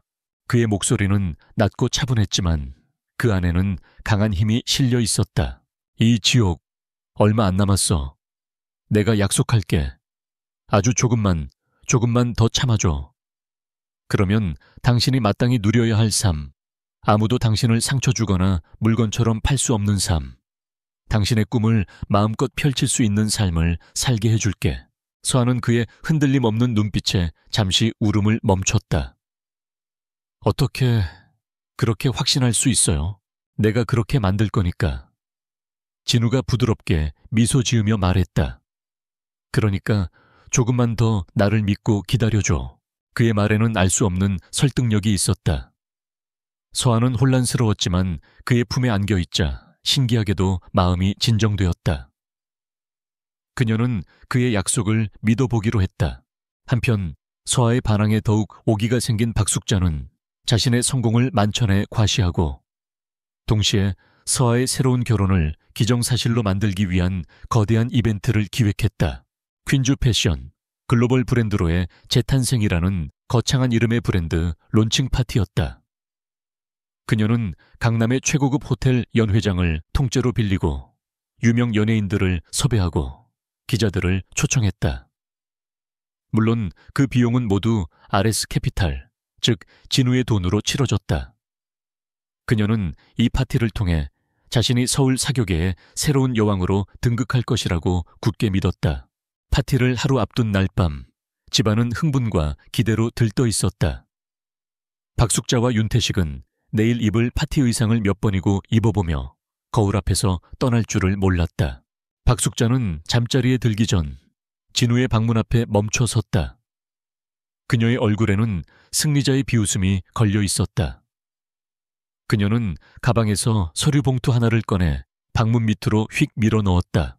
내일 파티 끝나기 전까지 도장 찍어, 이 거지 새끼야. 그녀는 경멸적인 목소리로 중얼거렸다. 내일이면 온 세상이 우리 서아가 얼마나 대단한 남자랑 다시 시작하게 될지 알게 될 테니. 너 같은 놈은 우리 인생에서 영원히 사라져줘야지. 방 안에서 진우는 바닥에 떨어진 서류 봉투를 집어들었다. 변호사의 직인이 찍힌 이혼 합의서였다. 서명란에는 오직 자신과 서아의 이름만 비어 있었다. 그는 서류를 내려다보는 내내 아무런 표정도 짓지 않았다. 분노도 슬픔도 아니었다. 모든 것이 끝났다는 차가운 종결의 감정만이 그를 지배했다. 그는 조용히 잠든 아내의 얼굴을 한번 바라보았다. 그리고 주머니에서 위성 전화기를 꺼냈다. 김 비서에게서 온 메시지가 화면에 떠 있었다. 회장님, 심판의 날을 위한 모든 준비가 완료되었습니다. 최종 명령을 기다립니다. 진우는 이혼 합의서를 손에 쥔 채 망설임 없이 답장을 보냈다. 단 한 단어였다. 실행해. 심판의 날이 밝았다. 파티 당일 아침 윤씨 집안은 화려한 재탄생을 앞둔 흥분 대신 폭발 직전에 시한폭탄 같은 긴장감으로 가득했다. 박숙자와 윤태식은 아침부터 파티 준비로 법석을 떨며 하인 부리듯 서아를 다그쳤다. 윤서아, 꾸물거리지 말고 빨리 준비 못해. 오늘 내 인생이 바뀌는 날이야. 박숙자는 전날 진우가 방 밖에 내놓은 이혼 합의서를 서아의 얼굴 앞에 흔들었다. 오늘 밤 파티에 웃는 얼굴로 나타나서 장 사장 아들 옆에서 그리고 이 서류에 도장 찍어. 안 그러면 넌 더 이상 내 딸도 아니야. 서아는 아무 대답 없이 붉게 충혈된 눈으로 어머니를 노려보았다. 그녀가 마지막 저항을 하려는 순간 방 안에 있던 진우가 그녀를 향해 아주 희미하게, 거의 알아차릴 수 없을 정도로 고개를 끄덕였다. 그의 눈빛은 이상할 정도로 침착했고 그 안에는 걱정하지 말라는 무언의 메시지가 담겨 있었다. 서아는 혼란스러웠지만 그 눈빛에 자신도 모르게 마음이 조금은 진정되는 것을 느꼈다. 재앙의 첫 번째 신호는 윤태식에게서 시작되었다. 그는 파티에서 입을 마지막 액세서리를 사기 위해 백화점 명품관에 들렀다. 수백만 원짜리 시계를 고른 그는 의기양양하게 법인카드를 내밀었다. 일시불이요. 하지만 점원의 표정이 이상했다. 손님, 죄송하지만 카드 한도가 초과되었다고 나옵니다. 윤태식의 얼굴이 당혹감으로 굳어졌다. 한도 초과? 말도 안 돼. 이게 어떤 카드인데. 다시 긁어봐요. 점원이 몇 번이고 다시 시도했지만 결과는 같았다. 다른 카드는 없으십니까? 윤태식은 창피함에 얼굴이 벌개져 개인 신용카드를 내밀었지만 그 카드마저 승인 거절이 떴다. 며칠간 유흥비로 너무 많은 돈을 쓴 탓이었다. 그는 RS 캐피탈 담당자에게 전화를 걸었지만 어찌 된 일인지 없는 번호라는 안내만 나올 뿐이었다. 그는 단순한 전산 오류일 거라 애써 생각하며 백화점을 도망치듯 빠져나왔다. 같은 시각 박숙자는 은행 VVIP 라운지에서 고래고래 소리를 지르고 있었다. 지금 나랑 장난해. 내 통장에 돈이 20억이나 있는데 현금 인출이 안 된다는 게 무슨 소리야. 은행 지점장이 땀을 뻘뻘 흘리며 그녀를 진정시키려 애썼다. 박숙자 고객님, 정말 죄송합니다만 저희도 어쩔 수가 없습니다. 오늘 아침 고객님의 최대 주주사인 RS 캐피탈 측에서 공식적인 요청이 들어왔습니다. 계약서상에 중대한 위반 사항이 발견되어 고객님과 관련된 모든 계좌를 즉시 지급 정지해달라고 말입니다. 뭐라고? 계약 위반이라니. 그게 무슨 개뼈다귀 같은 소리야. 박숙자의 머릿속이 하얘졌다. 바로 그때 그녀의 휴대폰이 미친 듯이 울리기 시작했다. 파티를 열기로 한 호텔, 케이터링 업체, 연예인 섭외, 에이전시. 모두가 약속이나 한 듯이 전화를 걸어왔다. 박 회장님, 죄송하지만 자금 결제가 취소되어 오늘 저녁 연회장 예약은 자동으로 취소되었습니다. 대표님, 식자재 대금이 입금되지 않아 오늘 파티 음식은 제공이 불가능합니다. 그녀가 애써 쌓아 올린 성공의 성이 모래성처럼 순식간에 무너져 내리고 있었다. 박숙자와 윤태식은 넋이 나간 상태로 허둥지둥 집으로 돌아왔다. 하지만 그들을 맞이한 것은 화려한 파티 준비가 아닌 지옥도였다. 집 앞에는 이미 낯선 정장 차림의 사내들이 진을 치고 있었다. 대문 앞에는 법원에서 나온 집행관들이 서 있었고 윤태식이 애지중지하던 포르쉐 스포츠캔은 가차없이 붉은색 압류 딱지가 붙고 있었다. 집 안에서는 더 끔찍한 일이 벌어지고 있었다. 집행관들은 집안의 모든 가구와 가전제품에 딱지를 붙이고 있었고 그들의 손에는 자산 목록이 들려 있었다. 지금 이게 다 무슨 짓들이야. 당신들 누구야? 박숙자가 비명을 질렀다. 그러자 정장 사내들 중 리더로 보이는 중년 남자가 그녀에게 다가와 정중하지만 기계적인 목소리로 말했다. 그는 은성그룹 법무팀 소속 변호사였다. 박숙자 씨, 맞으십니까? 저는 RS 캐피탈의 법률 대리인입니다. 그는 서류 한 뭉치를 박숙자의 눈앞에 내밀었다. 자산 압류 및 소유권 이전 통지서라고 적혀 있었다. 귀하께서 서명하신 투자계약서 17조 3항. 경영진의 중대한 과실 및 기업 가치 훼손 행위에 대한 담보권 실행. 조항에 의거하여 오늘부로 RS 캐피탈은 귀하와 아들 윤태식 씨 명의의 모든 개인 자산에 대한 소유권을 취득합니다. 이 집과 자동차, 그리고 모든 은행 예금을 포함해서 말이죠. 박숙자의 눈앞이 빙글빙글 돌았다. 무슨 소리야? 우리가 뭘 어쨌다고? 변호사는 안경을 고쳤으며 차갑게 말했다. 지난 한 달간 귀하와 윤태식 씨는 회사 자금 수십억 원을 아무런 사업 계획 없이 개인적인 사치와 유흥비로 탕진했습니다. 이것은 명백한 기업 가치 훼손 행위이며 저희는 계약서에 명시된 권리를 합법적으로 행사하는 것뿐입니다. 유감스럽지만 24시간 내로 이 집에서 퇴거해 주셔야 합니다. 모든 것이 거짓말 같았다. 천국인 줄 알았던 곳이 사실은 정교하게 설계된 지옥이었다. 자신들이 덥석 문 황금 미끼는 파멸로 향하는 낚싯바늘이었던 것이다. 사기야. 이건 사기야. 윤태식이 이성을 잃고 변호사에게 달려들었지만 건장한 경호원들에게 순식간에 제압당했다. 박숙자는 그 자리에 주저앉아 미친 사람처럼 웃기 시작했다. 거짓말, 이건 다 거짓말이야. 우리 회장님, RS 캐피탈 회장님은 이러실 분이 아니야. 당장 회장님과 통화하게 해줘. 변호사는 그런 그녀를 싸늘하게 내려다보며 말했다. 저희 회장님께서는 이 모든 상황을 보고받고 계십니다. 사실 이 모든 것은 회장님의 직접적인 지시하에 이루어지고 있는 일입니다. 그 순간 박숙자의 웃음이 멎었다. 그녀의 동공이 공포로 확장되었다. 모든 것이 계획된 함정이었다는 끔찍한 진실이 그녀의 뇌리를 강타했다. 그녀는 결국 숨을 헐떡이다 정신을 잃고 바닥에 쓰러졌다. 방 안에서 굳게 닫힌 문틈으로 이 모든 광경을 지켜보고 있던 서한은 망연자실했다. 너무나 갑작스럽고 너무나 잔인한 몰락이었다.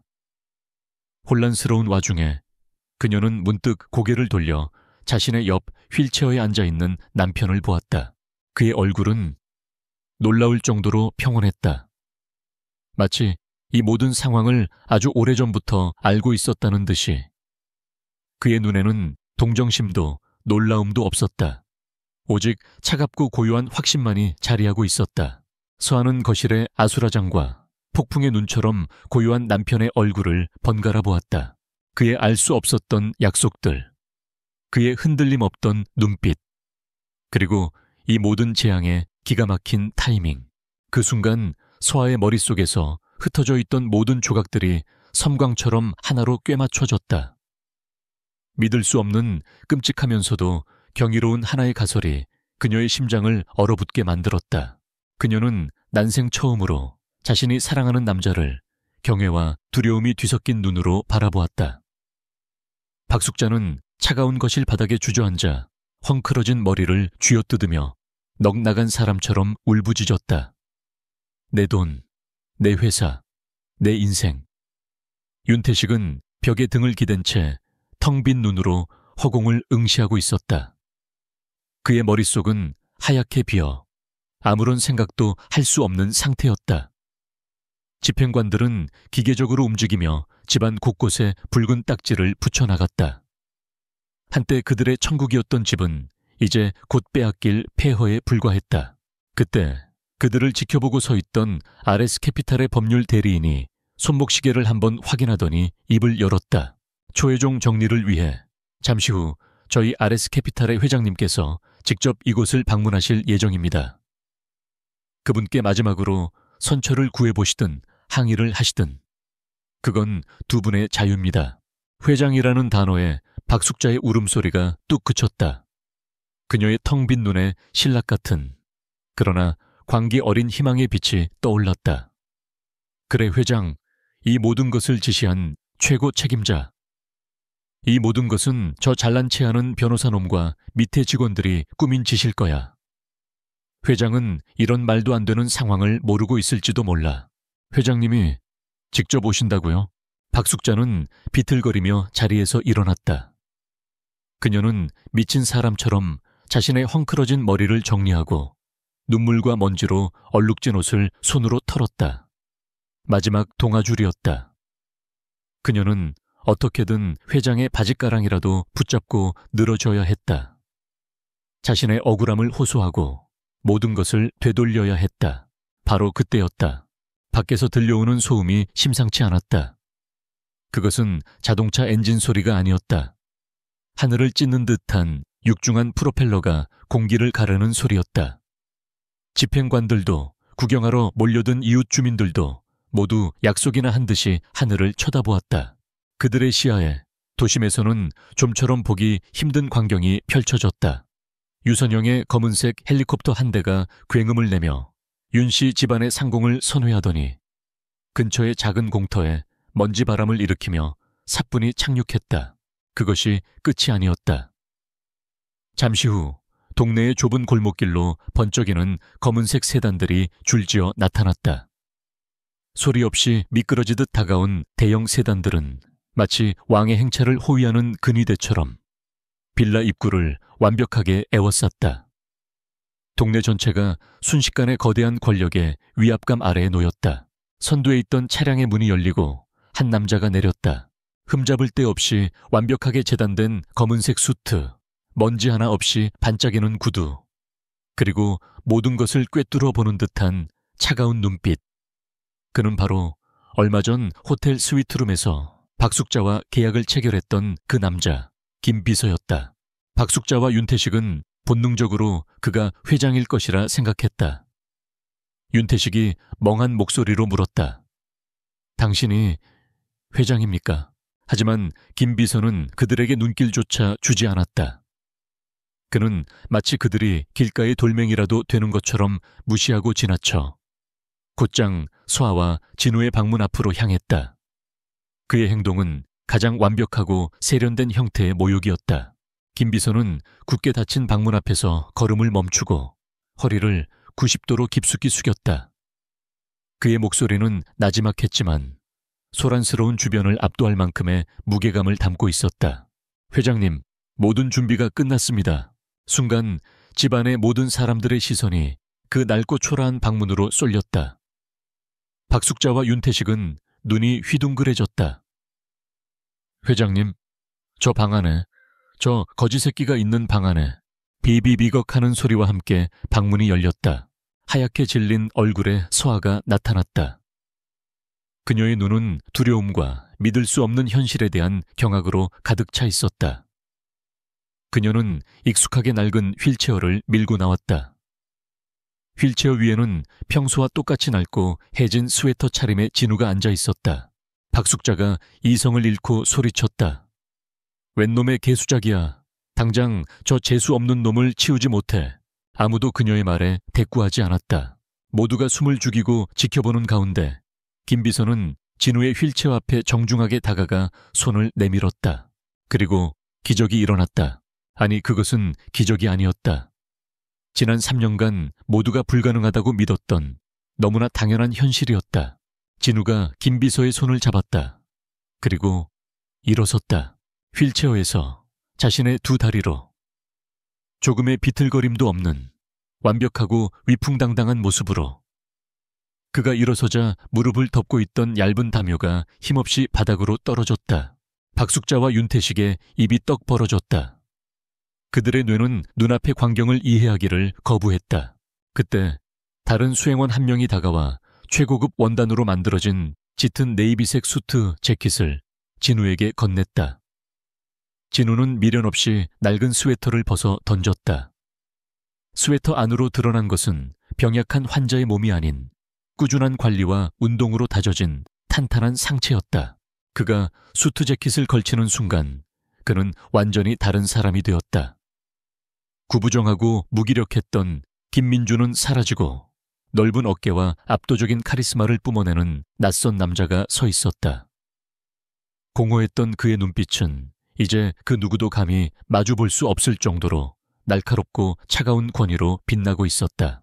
집안에는 숨막히는 침묵이 흘렀다. 진우는 마치 몸을 풀듯 가볍게 어깨를 돌리고 천천히 몇 걸음을 옮겼다. 그의 구두발이 바닥에 닿을 때마다 또각또각 하는 소리가 박숙자의 심장을 내리찍는 것 같았다. 그는 마침내 걸음을 멈추고 얼어붙은 듯 굳어있는 박숙자와 윤태식을 정면으로 바라보았다. 그리고 입을 열었다. 그들이 지난 3년간 들어왔던 어눌하고 힘없는 목소리가 아니었다. 낮고 깊게 울리는 서늘한 바리톤이었다. 안녕하십니까. 박숙자 여사 윤태식 씨. 그는 잠시 말을 끊고 충격과 공포로 일그러진 두 사람의 얼굴을 천천히 감상했다. 그리고 가장 잔인한 진실을 선고했다. 제가 바로 당신들이 그토록 만나고 싶어 하던 RS 캐피탈의 회장이자 그의 입가에 희미한 그러나 얼음처럼 차가운 미소가 걸렸다. 은성그룹의 회장 강진우입니다. 그 순간 박숙자와 윤태식의 세상이 산산조각나며 무너져 내렸다. 강진우라는 이름 세 글자는 마치 천둥처럼 윤씨 집안의 폐허가 된 것이를 울렸다. 하지만 충격과 공포에 휩싸인 것은 서아와 김비서의 팀뿐이었다. 정작 심판의 대상이 된 박숙자와 윤태식은 그 이름의 무게를 전혀 알지 못했다. 그들의 얄팍한 세상 속에서 강진우는 존재하지 않는 이름이었다. 박숙자는 잠시 멍하니 서 있다가 이내 광기 어린 웃음을 터뜨렸다. 미친놈, 저놈이 드디어 충격으로 미쳤구나. 어디서 은성그룹 회장 이름을 사칭해. 야, 네가 강진우면 나는 대한민국 대통령이다. 이 사기꾼 새끼야. 윤태식 역시 마지막 남은 허세를 쥐어짜내며 소리쳤다. 맞아. 우리 엄마 돈 뜯어내려고 아주 작정을 했구나. 여봐요, 변호사 양반. 이놈 사기죄로 당장 고소 못해. 그들은 현실을 받아들이지 못했다. 아니, 받아들일 수가 없었다. 따렸었다. 자신들이 3년간 벌레처럼 짓밟아온 남자가 사실은 하늘 위의 존재였다는 진실은 그들의 뇌가 감당하기에는 너무나 거대했다. 진우는 그들의 발악에 아무런 대꾸도 하지 않았다. 그는 그저 김비서를 향해 가볍게 턱짓을 했다. 신호를 받은 김비서는 한치의 오차도 없는 움직임으로 휴대용 빔 프로젝터를 꺼내 거실의 하얀 벽을 향해 쏘았다. 벽 위로 밝은 빛과 함께 스크린이 나타났다. 첫 번째로 화면에 뜬 것은 한 남자의 프로필 사진이었다. 오늘 아침까지만 해도 그들이 김민준이라고 불렀던 바로 지금 그들 앞에 서 있는 강진우의 얼굴이었다. 사진 밑으로는 그의 공식 직함이 선명하게 적혀 있었다. 은성그룹 회장 강진우, 강진우. 그리고 화면은 빠르게 전환되며 그가 지난 몇 년간 걸어온 행보를 보여주었다. 다보스 세계 경제포럼에서 각국 정상들과 악수를 나누는 모습, 타임지의 표지를 장식한 모습, 백악관에 초청받아 미국 대통령과 나란히 서 있는 모습. 박숙자와 윤태식의 입이 서서히 벌어졌다. 김비서는 마지막으로 은성그룹의 복잡한 지배구조, 조직도를 화면에 띄웠다. 수백 개의 계열사가 거미줄처럼 얽혀있는 조직도의 가장 아래쪽, 마치 먼지처럼 작은 글씨로 이렇게 적혀 있었다. RS캐피탈, 특수목적 자산인수 유한회사. 지분 100% 보유. 모든 부정이 산산조각 나는 순간이었다. 그들의 구원자였던 RS캐피탈은 거대한 은성그룹의 일부, 아니 오직 그들을 사냥하기 위해 만들어진 일회용 도구에 불과했던 것이다. 박숙자와 윤태식의 다리가 풀렸다. 그들은 더 이상 서 있을 힘조차 없었다. 진우는 차갑게 얼어붙은 두 사람을 향해 천천히 다가갔다. 그의 목소리는 이제 분노나 경멸조차 담겨 있지 않았다. 오직 판결문을 읽어 내려가는 판사처럼 건조하고 냉정한 사실만을 나열할 뿐이었다. 3년 전 10월 12일 저녁 7시, 박숙자 여사는 나를 집안의 기생충이라 부르며 당신이 먹다 남은 찬밥을 내 발치에 던졌지. 진우의 말이 끝나자 스크린에는 당시의 음성이 파형 그래프와 함께 떠오르며 스피커를 통해 흘러나왔다. 음성. 이거나 먹고 떨어져, 이 기생충 같은 놈아. 박숙자의 얼굴이 하얗게 질렸다. 2년 전 4월 5일 오후 2시, 윤태식 씨는 실수를 가장해 내 휠체어를 계단 아래로 밀었지. 그리고는 뒤에서 친구들과 낄낄거리며 웃었고, 음성. 야, 봤냐? 저 병신 새끼 자빠지는 거 존나 웃기지 않냐? 윤태식은 사시나무처럼 떨기 시작했다. 작년 내 아내의 생일날, 당신들은 모든 친척 앞에서 내 아내를 모욕하고 그녀의 남편을 반신불수 거지새끼라 불렀다. 그리고 불과 며칠 전, 박숙자 여사는 내 아내의 뺨을 때리고 그녀를 물건처럼 팔아넘기려 했다. 진우는 한 걸음 더 다가섰다. 그의 눈빛은 두 사람의 영혼을 꿰뚫는 듯 했다. 지난 3년 청궁 95일, 나는 당신들이 내게, 그리고 내 아내에게 저지른 모든 모욕과 폭력을 단 하루도 잊은 적이 없다. 당신들은 스스로가 인간이라고 생각하나? 그 순간 윤태식의 이성이 완전히 무너져 내렸다. 그는 본능적으로 살아야 한다는 생각에 그대로 바닥에 무릎을 꿇었다. 그는 자신의 머리가 바닥에 닿을 정도로 엎드려 빌기 시작했다. 회장님, 제가 죽을 죄를 지었습니다. 제가 사람이 아니었습니다. 개처럼, 돼지처럼 살았습니다. 제발 자비를 베풀어 주십시오. 회장님이 시키시는 건 뭐든지 하겠습니다. 개처럼 기라면 기겠습니다. 그의 비굴한 애원은 그러나 진우의 마음을 조금도 움직이지 못했다. 진우는 그에게 시선조차 주지 않고 굳어있는 박숙자를 향해 말했다. 당신은 할 말 없나, 박숙자 여사? 박숙자는 잠시 진우를 노려보았다. 그녀의 눈에는 마지막 남은 자존심과 공포가 뒤섞여 있었다.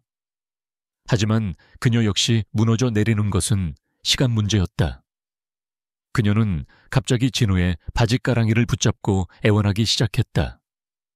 호칭은 어느새 김서방도 회장님도 아닌 가장 기괴한 형태로 바뀌어 있었다. 사위, 아니 강서방, 내가 늙어서 노망이 났었네. 내 눈이 삐었지. 내 집에 들어온 용을 몰라보고 이 어미를 용서하게. 내가 다 잘못했어. 우리 서아를 봐서라도 제발 다 닥쳐. 진우의 목소리는 칼날 같았다. 감히 그 더러운 입으로 내 아내의 이름을 담지 마. 그는 두 사람을 경멸적으로 내려다보며 마지막 진실을 밝혔다. 당신들은 이 모든 것이 돈 때문이라고 생각하나? 아니, 이것은 시험이었다. 내 할아버지의 유언에 따라 내 모든 것을 버렸을 때도 내 곁을 지켜줄 단 한 사람을 찾기 위한 시험. 그는 잠시 말을 멈추고 충격에 빠져 이 모든 것을 지켜보고 있던 서아를 향해 돌아섰다. 그의 얼음장 같던 얼굴이 아내를 향하는 순간 거짓말처럼 부드럽게 녹아내렸다. 그는 서아에게 다가가 그녀의 차가운 손을 부드럽게 잡았다. 그리고 단 한 사람, 이 시험에 완벽하게 통과한 사람이 있지. 바로 당신이야, 윤서아. 그는 아내의 손을 잡은 채 바닥에 엎드린 두 짐승을 향해 마지막 판결을 내렸다. 용서? 그건 당신들이 감히 바랄 수 있는 사치가 아니다. 당신들이 쓴 돈, 당신들이 누린 사치, 당신들이 나를 짓밟으며 느꼈던 그 모든 우월감은 사실은 전부 내 돈으로 만들어진 환상이었을 뿐이다. 당신들은 내 돈으로 스스로의 무덤을 아주 깊고 화려하게 판 셈이지. 진우는 김비서에게 마지막 지시를 내렸다. 김비서, 윤태식 씨의 과거 스타트업 자금 횡령 증거, 그리고 박숙자 여사의 수년간에 걸친 탈세 증거, 지금 바로 검찰에 넘기게. 저들에게는 경제적 파멸뿐 아니라 법의 심판도 필요할 테니. 네, 회장님. 박숙자와 윤태식의 얼굴에서 마지막 핏기마저 사라졌다. 그것은 사형 선고였다. 진우는 더 이상 그들을 돌아보지 않았다. 그는 아내의 손을 잡고 부드럽게 이끌었다. 세호아야, 가자. 여긴 더 이상 우리가 있을 곳이 아니야. 우리의 새로운 집으로 가자. 서아는 여전히 충격에서 벗어나지 못한 채, 그러나 남편의 따뜻한 손에 이끌려 기계적으로 발걸음을 옮겼다. 그녀는 집을 나서기 전 마지막으로 거실을 돌아보았다. 바닥에 엎드려 절망적으로 통곡하는 어머니와 오빠의 모습이 보였다. 한때는 그녀의 모든 것이었던 가족이었다. 진우와 서아는 지옥 같았던 빌라를 걸어 나왔다. 눈부신 햇살이 그들을 맞이했다. 김비서의 팀은 조용히 남아 뒷정리를 시작했다. 파멸의 교향곡은 끝났고 이제 새로운 삶의 서곡이 시작될 터였다. 진우의 손에 이끌려 빌라를 나서는 순간 서아는 마치 긴 꿈에서 깨어나는 듯한 기분을 느꼈다. 등 뒤에서는 어머니의 절규와 오빠의 비굴한 울음소리가 희미하게 들려왔지만 그 소리들은 마치 다른 세상의 것처럼 멀게만 느껴졌다. 눈앞에 펼쳐진 눈부신 햇살이 비현실적이었다. 그녀는 낯선 남자들의 정중한 호의를 받으며 칠흑같이 검고 거대한 세단의 뒷좌석에 올랐다. 진우가 그녀의 옆에 조용히 앉았다. 육중한 차문이 쿵 소리를 내며 닫히자 바깥 세상의 모든 소음이 완벽하게 차단되었다. 차 안은 값비싼 가죽 냄새와 고요한 침묵만이 감돌았다. 지난 3년간 살았던 곰팡내 나는 단칸방과는 모든 것이 다른 별개의 우주였다. 차가 소리 없이 미끄러지기 시작했다. 서아는 창밖으로 빠르게 스쳐 지나가는 익숙한 동네 풍경을 멍하니 바라보았다. 모든 것이 그대로였지만 아무것도 예전과 같지 않았다. 그녀는 천천히 고개를 돌려 옆에 앉은 남자를 보았다. 그는 더 이상 그녀가 알던 남편, 김민준이 아니었다. 완벽하게 몸에 맞는 수트, 흔들림 없는 자세, 그리고 세상을 다 가진 듯한 여유로운 분위기. 그는 완전히 다른 사람이었다. 하지만 그녀의 손을 부드럽게 감싸쥔 그의 손의 온기만은 예전 그대로였다. 누구세요? 서아의 목소리가 가늘게 떨렸다. 당신은 대체 누구예요? 제가 아는 그 사람이 맞긴 한 거예요? 진우는 아내의 혼란스러운 눈을 피하지 않고 똑바로 마주보았다. 그의 눈에는 깊은 미안함과 변치 않는 애정이 담겨 있었다. 미안해, 서아야. 정말 미안해. 당신을 속일 생각은 아니었어. 아니, 당신을 속인 건 맞지만 이건 나 자신을 위한 어쩔 수 없는 선택이었어. 그는 천천히 자신의 이야기를 들려주기 시작했다. 외로웠던 어린 시절, 할아버지의 마지막 유언, 돈을 보고 모여드는 사람들 속에서 느꼈던 환멸, 그리고 진정한 사랑을 찾기 위해 모든 것을 버렸던 자신의 절박했던 여정을. 나는 세상의 모든 것을 가졌지만 단 한 가지 진정한 마음을 가진 내 사람은 없었어.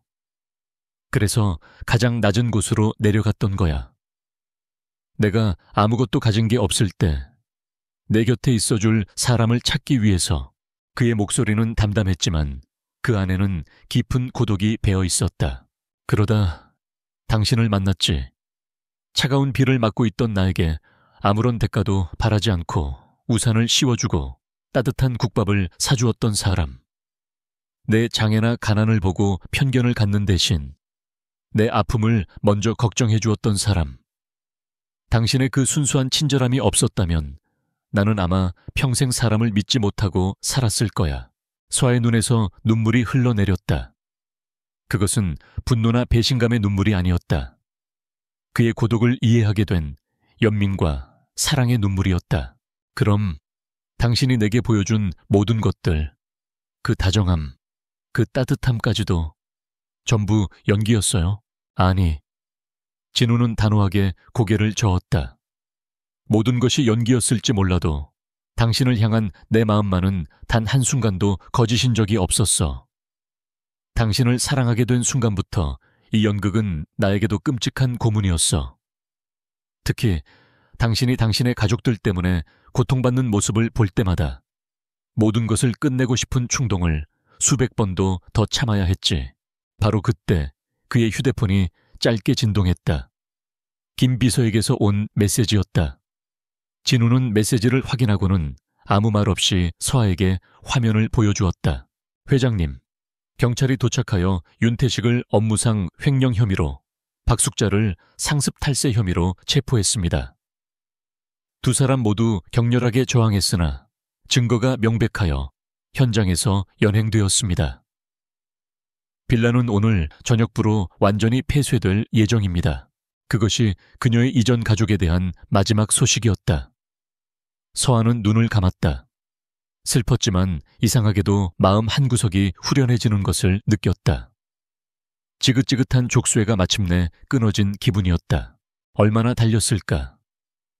차는 서울 외곽의 한강이 그림처럼 내려다 보이는 아름다운 언덕 위 대저택 앞에서 멈췄다. 그곳이 그들의 새로운 집이었다. 집은 거대했지만 위압적이지 않고 따뜻하고 아늑한 느낌을 주었다. 진우는 서아의 손을 잡고 그녀를 집안의 한 공간으로 이끌었다. 그곳은 한쪽 벽면 전체가 통유리로 되어 있어 햇살이 쏟아져 들어오는 넓고 아름다운 작업실이었다. 최고급 제도판과 컴퓨터, 온갖 종류의 디자인 서적과 재료들이 완벽하게 갖춰져 있었다. 여기는 당신을 위한 공간이야. 진우가 부드럽게 말했다. 돈 때문에, 가족 때문에 포기해야 했던 당신의 꿈, 이제 여기서 마음껏 펼쳐봐. 서아는 말을 잃었다. 그는 그녀의 모든 것을 기억하고 있었다. 그녀가 흘리듯 말했던 작은 꿈까지도. 이 화려한 저택보다, 수억 원짜리 보석보다 이 작업실 하나가 그녀의 마음을 더욱 강하게 흔들었다. 이 남자는 정말로 자신을 사랑하고 있구나. 그녀의 마지막 의심과 불안이 눈 녹듯 사라졌다. 그날 저녁 두 사람은 저택의 테라스에 서서 붉게 물드는 노을을 바라보고 있었다. 강물 위로 부서지는 석양빛이 보석처럼 반짝였다. 진우는 주머니에서 작은 벨벳 상자를 꺼내 열었다. 그 안에는 눈부시게 빛나는 다이아몬드 반지가 들어있었다. 그는 서아의 앞에 한쪽 무릎을 꿇었다. 3년 전 초라한 단칸방에서 했던 약소한 청혼과는 비교도 할 수 없는 진정한 청혼이었다. 윤서아, 가난하고 보잘것없던 김민준과 결혼해 주었던 당신에게 이제는 강진우의 아내가 되어달라고 청하고 싶어. 나의 진짜 세상으로 와서 나와 평생을 함께 해주겠소. 서아는 눈물을 흘리며 고개를 끄덕였다. 네, 그럴게요. 진우는 그녀의 손가락에 반지를 끼워주었다. 길고 혹독했던 시험은 끝났다. 이제야 비로소 그들의 진짜 인생이 시작되고 있었다. 1년 후 SA 윤이라는 이름의 신진 디자이너 브랜드가 대한민국 패션계의 혜성처럼 등장했다. 실용적이면서도 우아한 그녀의 디자인은 수많은 여성들의 마음을 사로잡았고 그녀는 순식간에 가장 주목받는 디자이너가 되었다. 그녀의 작업실에는 언제나 따뜻한 햇살과 창의적인 열정이 가득했다. 은성그룹의 강진우 회장에게도 작은 변화가 생겼다. 그는 여전히 냉철하고 카리스마 넘치는 경영자였지만 그를 아는 사람들은 그의 눈빛이 예전보다 훨씬 따뜻해졌다고들 말했다. 그는 아무리 바빠도 아내와 함께 저녁 식사를 하는 것을 거르지 않았고 주말에는 두 사람이 함께 정원을 가꾸는 모습이 종종 목격되곤 했다. 어느 화창한 오후 정원을 함께 산책하던 서아가 문득 남편에게 물었다. 가끔 후회한 적 없어요? 그 모든 끔찍했던 시간들 말이에요. 진우는 걸음을 멈추고 사랑이 가득한 눈으로 아내를 바라보았다. 그는 서아의 뺨을 부드럽게 감싸며 미소 지었다. 당신을 찾은 것, 그건 내 인생 최고의 가장 성공적인 투자였어. 두 사람은 말없이 서로를 마주보며 웃었다. 그들의 발밑으로 행복한 미래가 길게 펼쳐져 있었다.